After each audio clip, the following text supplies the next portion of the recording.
बच्चों, आज हम लोग क्लास 11th का शुरू करने जा रहे हैं और टॉपिक है सांख्यिकी श्रेणी। माद, माध्यिका, बहुलक, परमाप विचलन, चतुर्थक विचलन किसी को भी बनाने से पहले हम लोग को श्रेणी पहचानना बहुत ज़रूरी है। काहे कि प्रत्येक श्रेणी का अपना फॉर्मूला होता है। तो हम अगर श्रेणी नहीं पहचान पाएंगे तो कौन फार्मूला किस में लगाना है कैसे जान पाएंगे। इसीलिए 11th का पढ़ाई शुरू करने से पहले पहला टॉपिक है मेरा सांख्यिकी श्रेणी। बच्चों, जो कोई आप अपने चैनल इकोनॉमिक्स प्लस पर नए हैं वे कृपया करके चैनल को सब्सक्राइब कर दें और घंटी के आइकन को दबा दें, जिससे आपकी पढ़ाई रेगुलर हो सके और आपको चैप्टर बाय चैप्टर वीडियो प्राप्त होते रहे। चलिए स्टार्ट कर। सांख्यिकी श्रेणी से आप क्या समझते हैं? श्रेणियों के प्रकार को बताएं। तो संकलित तथा वर्गीकृत आंकड़ों को उचित रूप से क्रमबद्ध करने के लिए सांख्यिकी श्रेणियों का प्रयोग किया जाता है। जैसे अगर हम कोई डाटा को जुगाड़ करते हैं, जैसे एक क्लास में कितना बच्चा है, 100 बच्चा में प्रत्येक बच्चा परीक्षा लिखा और कितना नंबर लाया, अगर उसका हम लोग डाटा तैयार करते हैं तो हम अन्वेषक कहलाएंगे। और डाटा को क्रमबद्ध रूप में अगर सरियाएंगे तो वो मेरा सांख्यिकी श्रेणी कहलाएगा।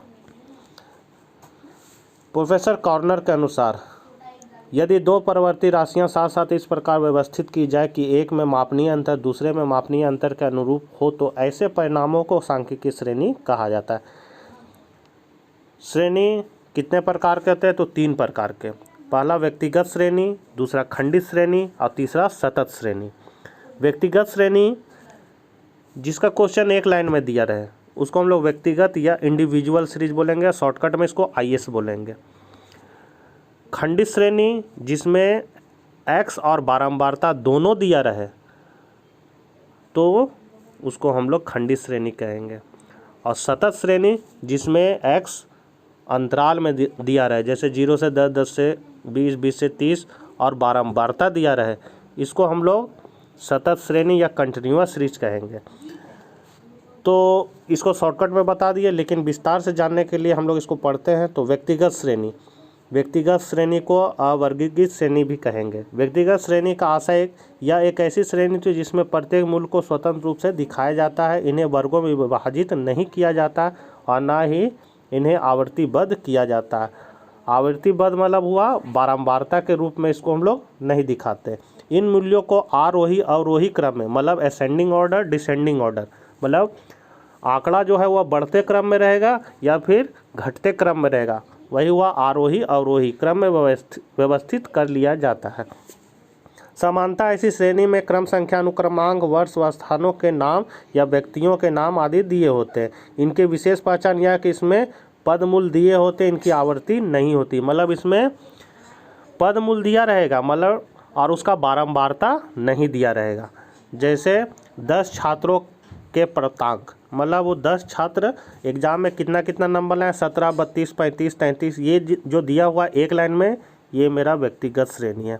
अब व्यक्तिगत श्रेणी को 3 भागों में बांटा गया। पहला कर्मानुसार श्रेणी को हम लोग जानेंगे कि ये जो श्रेणी दिया हुआ है इसको अगर हम लिख दिए और इसमें क्रम बैठा दिए 1, 2, 3, 4, 5 फिर 11, 12, इस तरह अगर हम क्रम बैठा दिए तो ये मेरा कर्मानुसार व्यक्तिगत श्रेणी कहलाएगा। दूसरा था चढ़ते हुए क्रम में मतलब सबसे पहले छोटा नंबर, उसके बाद उससे बड़ा, उससे बड़ा, उससे बड़ा। तो इस तरह अगर हम अंकों को सेट करेंगे तो ये हुआ चढ़ते हुए क्रम में। उतरते हुए क्रम में मतलब सबसे पहले बड़ा अंक, उसके बाद उससे छोटा, उसके बाद उससे छोटा, इसको हम लोग कहेंगे उतरते हुए क्रम में। तो एक असेंडिंग ऑर्डर, ये डिसेंडिंग ऑर्डर। आवृत्ति वितरण श्रेणी सांख्यिकी में आवृत्ति वितरण एक तालिका होती है जो किसी नमूने में विभिन्न परिणामों की आवृत्ति को दर्शाती। तालिका की प्रत्येक प्रविष्टियां में किसी विशेष समूह या अंतराल के भीतर के मूल्यों की आवृत्ति या घटनाओं की गिनती शामिल होती है और इस प्रकार यह तालिका नमूनों में मूल्यों के वितरण को सारांशित करती है। आवर्ती वितरण श्रेणी के विभिन्न भाग हैं, जिसमें पहला है खंडित श्रेणी। खंडित श्रेणी को हम लोग डिस्क्रीट सीरीज बोलेंगे, मतलब शॉर्टकट में इसको हम लोग डीएस से डिनोट करेंगे। इसमें वर्ग अंतराल दिया रहेगा, इसमें वर्ग दिया रहेगा, जैसे 4, 8, 10, 18, 20, 24 और बारंबारता दिया रहेगा 4 3 2 1। तो इस तरह के श्रेणी को हम लोग खंडित श्रेणी या असतत श्रेणी कहेंगे। अखंडित श्रेणी या सतत श्रेणी, इस श्रेणी में वर्ग जो रहेगा वो अंतराल में रहेगा, जैसे 0 से 10, 10 से 20, 20 से 30, 30 से 40, 40 से 50 और बारंबारता दिया रहेगा। ऐसी श्रेणी को हम लोग अखंडित श्रेणी या सतत श्रेणी कहेंगे। एक लाइन में अगर क्वेश्चन दिया रहा तो वो व्यक्तिगत श्रेणी का टेबल होगा। अगर 2 लाइन में क्वेश्चन है, मतलब एक वर्ग और दूसरा बारंबारता, तो वो मेरा खंडित श्रेणी का टेबल होगा। और अगर वर्ग है सो अंतराल में दिया रहेगा और बारंबारता रहेगा तो वो मेरा अखंडित श्रेणी रहेगा। खंडित या सतत श्रेणी के प्रकार, तो पहला अपवर्जित श्रेणी, कोई भी मेरा जो टेबल दिया रहेगा वो अपवर्जित श्रेणी में दिया रहेगा, तभी हम उसका माद मादिका बहुलक या कुछ भी निकाल सकते हैं। तो इसमें क्या है कि जो शुरू में अंक रहता है उसको कहते हैं निम्न सीमा और बाद वाले को कहते हैं उच्च सीमा। निम्न सीमा को हम लोग L1 बोलेंगे और बाद वाले को L2 बोलेंगे। तो पहला वर्ग का, अगर हम दूसरा वर्ग में जाते हैं तो जो पहला वर्ग का उच्च सीमा है वो दूसरा वर्ग में निम्न सीमा बन जाएगा और आवृत्ति दिया हुआ है। समावेशी श्रेणी दूसरा प्रकार है, सतत श्रेणी का दूसरा प्रकार समावेशी श्रेणी।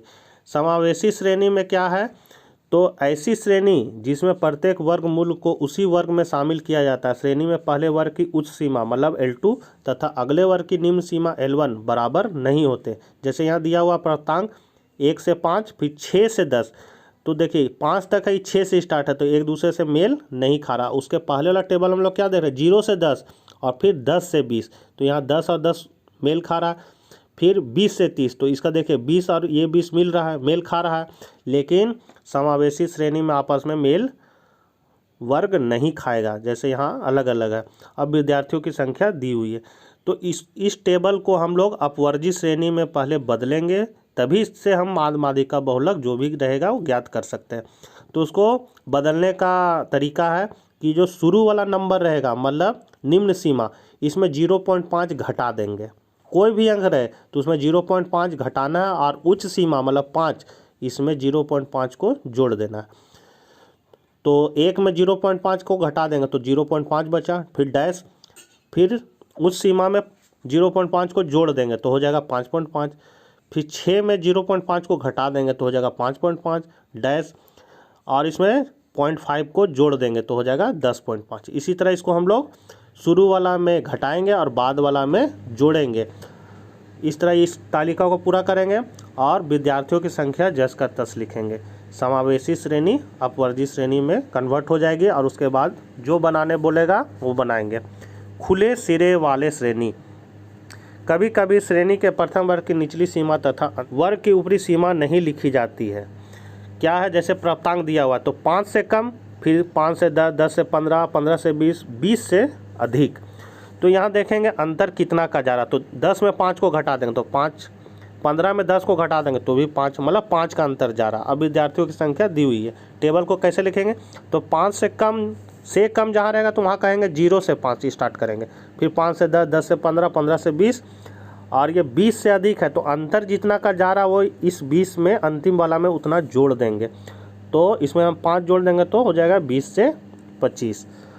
और इसमें f को नीचे से घटाना, मतलब 8 का 8 लिखाएगा, ये 8 में 4 को घटा देंगे 4, फिर 4 में 7 को नहीं घटाएंगे, माइनस में आ जाता, तो 7 में 4 को घटाएंगे तो 3, फिर 7 में 3 को घटाएंगे 4, और 3 में 2 को घटाएंगे 1। इस तरह ये टेबल तैयार हो गया और इसके आधार पर हम लोग माद मादिका बहुलक बनाएंगे। संचयी आवर्ती श्रेणी, संचयी आवर्ती श्रेणी से आशा ऐसी श्रेणी थी जिसमें विभिन्न वर्गों की आवृत्तियाँ वर्गानुसार अलग अलग नहीं दी जाती बल्कि आवृत्तियाँ संचय रूप में लिखी होती है। ऐसी श्रेणी में प्रत्येक वर्ग की दोनों सीमाएं नहीं लिखी होती है, केवल ऊपरी अथवा निचली एक ही सीमा लिखी होती है। ऊपरी सीमा आधार पर संचय आवृत्ति लिखते समय पद मूल के पहले से कम शब्द लिखा होता है तथा निचली सीमा के अनुसार संचयी आवृत्तियाँ लिखते समय पद मूल के बाद से अधिक शब्द लिखा होता है। ये पढ़ने से नहीं समझ में आएगा। यहाँ देखिए ये साधारण श्रेणी है। साधारण श्रेणी मतलब इसमें किसी तरह का झालमेल नहीं है। 0 से 10, 10 से 20, 20 से 30 है और विद्यार्थियों की संख्या मतलब बारंबारता दिया हुआ है। इस श्रेणी के अलग अलग रूप हैं। अगर टेबल इस तरह का दिया रहेगा तो इस टेबल को हम लोग को सुधार के फिर अपना जो गणित बनाना रहेगा माध्यमिक बोला वो बनाएंगे। तो यहाँ पर जैसे पहला टाइप से कम अगर रहा संचयी आवर्ती तो क्या है से कम, तो 10 से कम, 20 से कम, 30 से कम, 40 से कम, 50 से कम है और विद्यार्थियों की संख्या बारंबारता दी हुई है। तो इसको टेबल को हम लोग पहले हल करेंगे। कैसे हल होगा, तो से कम में क्या बोले 0 से 10 हो जाएगा, फिर यह जो हो जाएगा 10 से 20, फिर 20 से 30, 30 से 40 और यहाँ 40 से 50। और इसमें ऐप को ऊपर से घटाना है, मतलब बारंबारता को ऊपर से घटाना। जैसे 4 का 4 लिखेंगे, ये 8 में 4 को घटा देंगे तो 4 यहाँ लिखेंगे, 10 में 8 को घटा देंगे तो 2 लिखेंगे, 12 में 10 2, 40 में 12 गया 28। इस तरह ही टेबल तैयार करेंगे और फिर माध्यमिक का बहुलक बनाएंगे। दूसरा तरह से आपका टेबल रह सकता है से अधिक संचयी आवर्ती। इसमें क्या रहेगा 10 से अधिक, उसमें पहले था 10 से कम, अब है 10 से अधिक, 20 से अधिक, 30 से अधिक, 40 से अधिक, 50 से अधिक और विद्यार्थियों की संख्या दी हुई है।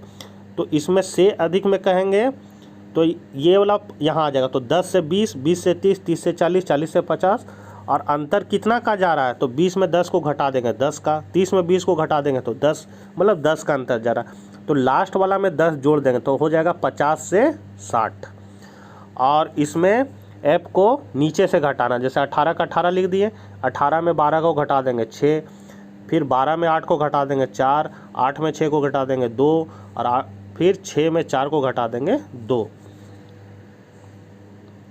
मध्य मूल श्रेणी, ये सब आपका असतत श्रेणी का प्रकार है। मध्य मूल में क्या रहेगा कि क्वेश्चन में मिड वैल्यू या मध्य बिंदु दिया रहेगा, जैसे यहाँ दिया हुआ है और बारंबारता दिया रहेगा। तो इसमें करना क्या है, तो सबसे पहले मध्य बिंदु में हम लोग अंतर कर लेंगे। अंतर कैसे पता चलेगा, तो 15 में 5 को घटा देंगे तो 10, 25 में 15 को घटा देंगे तो भी 10, तो अंतर 10 आया। फिर जो अंतर आएगा, जैसे इसमें 10 आया, 10 को 2 से भागा दे देंगे तो 5 आ जाएगा। ये 5 को क्या करेंगे, ये 5 को ये शुरू वाला में घटाएंगे और फिर इसी में जोड़ेंगे। 5 में घटाएंगे तो क्या हो जाएगा, 5 में 5 गया तो 0, तो मेरा टेबल होगा 0 से, और इसी में फिर 5 में जोड़ देंगे तो 5 में 5 जोड़ेंगे तो 10, 0 से 10। अगला में फिर 15 जो है, 15 में क्या करेंगे 5 को घटा देंगे तो 10 और फिर इसी में 5 को जोड़ देंगे तो 20, तो 10 से 20 हो जाएगा। फिर 25 वाला में क्या होगा, तो 20 से 30। इस तरह ये टेबल तैयार करेंगे और ऐप इसमें जस का तस होगा। इस तरह हम समझ सकते हैं। मतलब फॉर्मूला है निचली सीमा के लिए L1 बराबर m माइनस हाफ गुने आई और ऊपरी सीमा है L2 बराबर m माइनस हाफ गुने आई। जैसे आवृत्ति, तो यहाँ पर है 5 का अगर हमको लिखाना तो 5, जैसे वहाँ शुरू में टेबल में 5 लिखा हुआ था तो मध्य बिंदु 5 दिया हुआ तो 5 यहाँ लिखेंगे, माइनस हाफ गुने अंतर कर लेंगे कितना का अंतर जा रहा है, तो 10 का अंतर जा रहा है। तो इसको सॉल्व करें, 2 पचे 10 और 5 में 5 घट गया तो कितना बचा 0, तो यहाँ 0 लिख दिए। L2 के लिए क्या करेंगे, तो प्लस करना है, मतलब अंतर जो आएगा अंतर उसमें जोड़ना है। जैसे 5 प्लस हाफ 10, इससे कट गया तो कितना बचा, ये 10 कहाँ से आया, अंतर कैसे निकालें, तो 15 में 5 को घटा देंगे तो अंतर पता चलेगा 10 है। 25 में भी 15 को घटाएंगे तो अंतर पता चलेगा 10 का अंतर है। तो ये हुआ अंतर, 10 लिखा हुआ ये अंतर है कि 10 का अंतर जा रहा है। और ये जो आपका मध्य बिंदु दिया हुआ है, 5 दिया हुआ है, 15 दिया हुआ है, 25 दिया हुआ है, ये सारा L1 के लिए। तो 5 माइनस हाफ गुने 10 करेंगे, मतलब 10 अंतर 2, ये 2 से ये 10 कट गया तो 5 बचेगा, यहाँ 5 में 5 गया 0। अब L2 के लिए क्या करेंगे, तो ये 5 प्लस हाफ और ये 10 गुने 10 जो अंतर जा रहा है कट गया तो 5 प्लस 5 बराबर 10, तो यहाँ लिखाएगा 0 से 10। दूसरा के लिए, तो दूसरा में 15 दिया हुआ है मध्य बिंदु, तो 15 माइनस हाफ गुने 10 बराबर 10, तो 2 पचे 10 और ये 15 में 5 को घटा देंगे तो कितना हो जाएगा 10, तो यहाँ 10 लिखे डैश। L2 के लिए 15 प्लस हाफ गुने 10, तो 2 पचे 10, 15 में 5 को जोड़ देंगे तो कितना आ जाएगा 20। तो 10 तरह इस तालिका को हम लोग पूरा करेंगे और इसके आधार पर माद मादी का बहुलक जो रहेगा उसको ज्ञात करेंगे। बच्चों प्रश्न समझने में अगर समस्या है तो आप मुझे कमेंट बॉक्स में लिखिए, फिर से समझाएंगे इसको। धन्यवाद।